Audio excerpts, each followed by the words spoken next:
Hello and welcome. Today we are talking about children's bedtime routines, what they are, why we have one, what to include in them.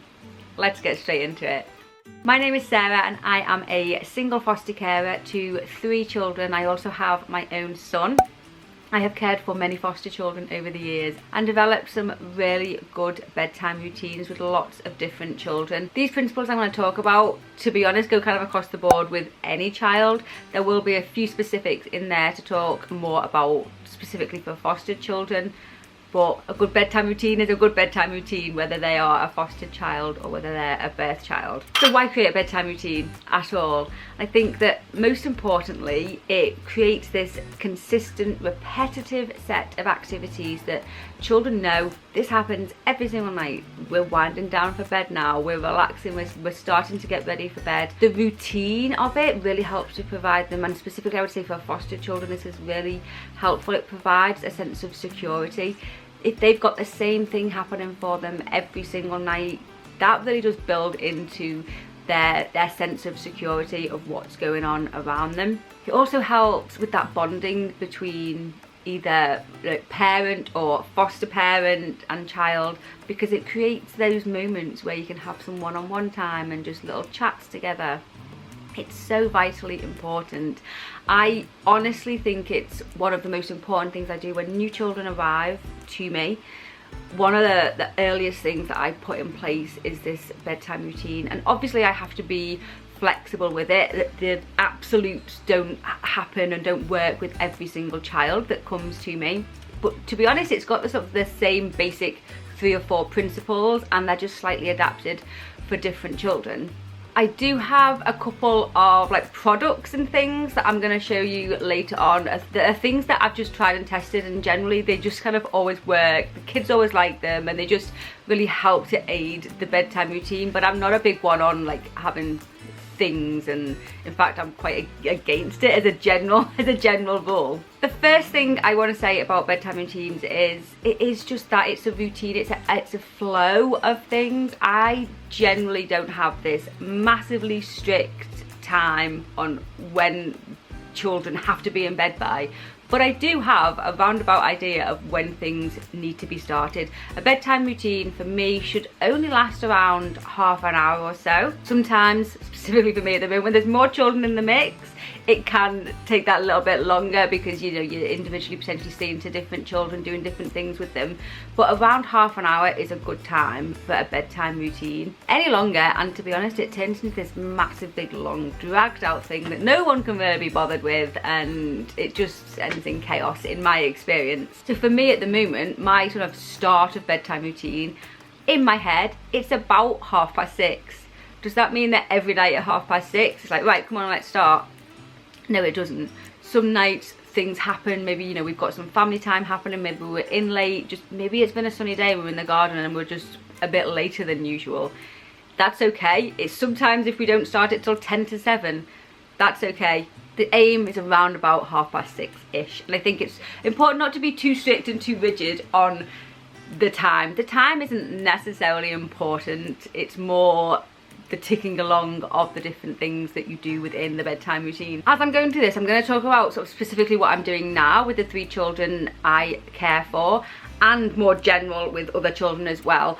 But bear in mind, like I've said, it's really important to be flexible and adaptable with your approach to this. Some children will want something a little bit different, and it's important to be open to seeing how the child is reacting to various different things and then adapting your approach to the various different things. So step 1 is the get clean time. Some children will be having a bath every night. As you get older, you won't be having a bath every night. My sort of rule in terms of how I think about it is once they are out of nappies, they no longer need a bath every night. I think once they're still in nappies, they're sat in their wee all day. Let's be real. I like to give them a bath. They can have a bath every single night whilst they're in nappies, and once they're out of nappies, they no longer need, in my opinion anyway, they no longer need to have a bath every night. Maybe it's a bath 2 or 3 times a week, but there's still that get clean time involved in going to bed. We do have specific bath nights at the moment, Sunday night is bath night because it's back to school and everything. We have a midweek bath night, but again, I'm not too fussy on the rules of that. Like, it's quite, like, the weather, particularly this time of year, like, the weather is pretty decent. They're spending more time outside, they're getting covered in mud from head to toe, and sometimes we need to add in extra bath nights. For me at the moment, if I'm doing extra bath nights and things, and bathing is a thing in the bedtime routine, that's not going to happen in half an hour with 3 children. We have to start the bedtime routine a little bit earlier to be able to get all the baths in, because they have separate baths. And so yeah, much earlier if it's actually a proper bath night. If they're just a little bit dirty, sometimes, you know, they can have just a quick shower, but some form of getting clean. And these things, this is not playtime. Our Sunday night for us is kind of play bath night, and that's when, go for your life, you can be in there 20 minutes, half an hour if you want to. The other ones are more just get clean. So get clean, a couple of minutes playing, and get out. Honestly, I would say no more than sort of 5-7 minutes, something like that. Step 2 is getting our bodies ready for bed, and what I mean by that is pajamas. We got our pajamas on, we brush our teeth, and we go to the toilet. For these children, I don't know how it started, to be honest, and you've probably seen, if you've watched my day in the life videos, you've probably seen us like dancing around, being crazy and being stupid at bedtime, and that's because I really don't know what happened and how this started, like I say, but we always put on a Vivo song, bounce to the beat of my own drum. We put on that song every night. As soon as I play that, the kids know it's brush your teeth time. They run to the bathroom, brush their teeth, and you know, for the duration of the song. We have a bit of a mad 3 minutes of kind of dancing around and craziness, which is good for, specifically more like toddlers. It's good for them. Like let them get their energy out before you're gonna tell them to lie down and go to sleep. I know a lot of people think that it should all just be this quiet relaxation time, but like, toddlers need to just get it out. To get out before they get into bed. So we have a little dance. It has actually worked out really well in that whenever I play that song, like maybe they were annoyed that it's bedtime, maybe they're in the middle of doing something and they didn't want to go to bed, and they're just whatever sort of mood they're in, and they're not very happy about things. I stick that on, they'll just kind of literally, they just stop whatever they're doing and they run to the bathroom. And so it has worked out really well. So maybe if you're having a child, if you've got a child that he's struggling to encourage to sort of get ready for bed or anything, I'd suggest maybe trying that. Stick on a song, see if it works for them. And obviously there's the toilet part of this step. Everyone go to the toilet before bed. I think it's really important to kind of interrupt everything I'm saying at the moment and caveat it all with this. Everything that I've said and everything that I'm gonna say in terms of like the bedtime routine, this is what you're kind of building up to and what you're hoping. And it's what, for me, it's what I've always achieved with the children within a couple of weeks. And obviously, when a child first arrives, or when children first arrive, you're not going to just do this on the first night and it's all going to go wonderfully, swimmingly and happy days. These kids' worlds have been turned upside down. There's a lot of getting to know each other that's got to happen. And they're going through some trauma, and it's important to recognise all of that, and to, honestly, the first couple of nights is more about just getting to know each other and getting to know them. If they are a child of talking age, you can have conversations with them about stuff, or you know, they will maybe talk to you about what they do at home, and maybe you can incorporate a little bit of some of that just so they feel more, not more at home, that isn't the right word, but just feel more comfortable in their new surroundings. I think for me specifically, that these bedtime routines and everything that I'm saying, it's all well and good, but we are dealing most of the time, lots of the time, with children who have been through some stuff, and it can, but to me that's partly why it's even more important to get these bedtime routines in place, and the feelings that it will give the child, the feelings of the security and the comfort that hopefully they will learn to get from you as the foster parent. That's one of the things that I've found really difficult. I had a child once that, as a parent, we're very used to it. We have always been the caregiver for our children. They come to us for comfort, they seek comfort from us. as a foster carer, when the child first comes, that isn't necessarily the case. Sometimes they do, and sometimes it's not you that they want, it's their parents, it's their mum, it's their, you know, it's their dad, it's where they've come from. They want those people, they want the people that they gained comfort from before. And I remember trying to comfort a child at bedtime, and it was such an emotional evening. They were crying, I was trying to comfort them, but I couldn't. There's nothing I could do to comfort them. In reality, I was trying my best to, but me sitting with them wasn't helping them. And I got emotional because obviously they were going through, it's emotional. And I just stepped out of the room for a minute. I don't know how long I'd been in there, but I just stepped out of the room for a minute just to kind of gather myself again, go to the toilet, and like that, within like however long that took me, 40 seconds, the child had fallen asleep. They'd stopped crying and fallen asleep. And was me being there the issue? But obviously, you know, the first couple of nights, the first couple of days, the first couple of weeks, whatever, they can be a mess. And these things that I'm talking about, they're all things that you're working towards. Step 3 is the kind of story song playtime. In fact, maybe I should call it the play story song time. I think it's really, really important that no matter however many children you are caring for, it's really important that before they go to bed, they kind of get things off their chest that they want to say or do. So I think it's a really good thing, once they're ready for bed, to allow them to kind of be in charge, be in control for literally a couple of minutes, 3 minutes or so of like chat. You can chat with them. Do you want to play with anything before you go to bed? Sometimes they just want to, oh hello. I found just adding that little extra step really, really helps with the children, because they're sort of satisfied that their day is done and they've done everything they wanted to do in their day. So before a story, just allow them to just go in bed. If you can, be there. Like for me right now, with having 3 children, I can't split myself in 3. I tend to sort of like focus and like move around and spend time with 1 or 2 of them one night and then flick it round. And I'm very conscious and aware of who I'm spending the time with and what I'm doing, and I'm making sure that I am, you know, spending the time with them. But yeah, just allowing them a couple of minutes of like in their bedroom. They have a few toys in their bedroom, or you know, they can bring some toys up from downstairs to play with. I generally, once we've come upstairs to start the bedtime routine, personally I don't recommend going back downstairs. I would always say just keep it upstairs. And then after that, we kind of come back together for story.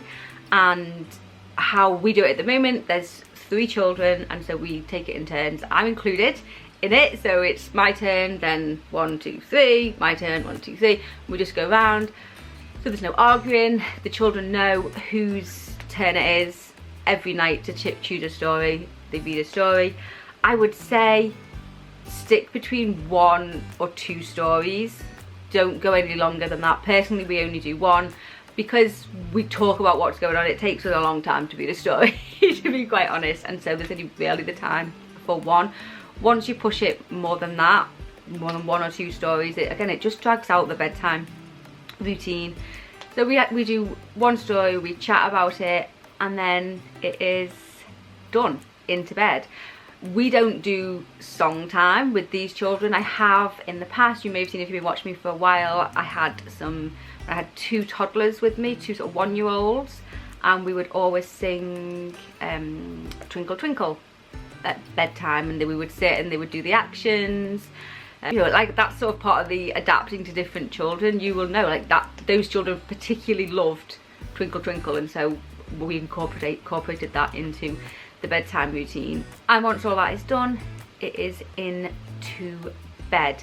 Now bear in mind that when children first come to you, maybe they have some kind of comforting, like comfort items. I've had various children come with various different bits and pieces of like little scratchy teddies and all sorts, you know, those teddies that kids love that they just cling on to. Those things are massively important. Make sure that as the foster carer you are looking after those things and that the child has access to those and can take them to bed every night. Maybe that's what they had every night in bed at home, and it's important that they are able to have that whilst, because you know they're in a, specifically when they first come, they're in a strange weird place with weird people, and it's important for any little bit of sameness that they can have, and they will probably seek a great deal of comfort from these little items. The children I have at the moment have these little cuddly night lights which are amazing. They love them, I love them. I will link them down below. You can get them in like so many different like styles, cats, unicorns, dinosaurs. There's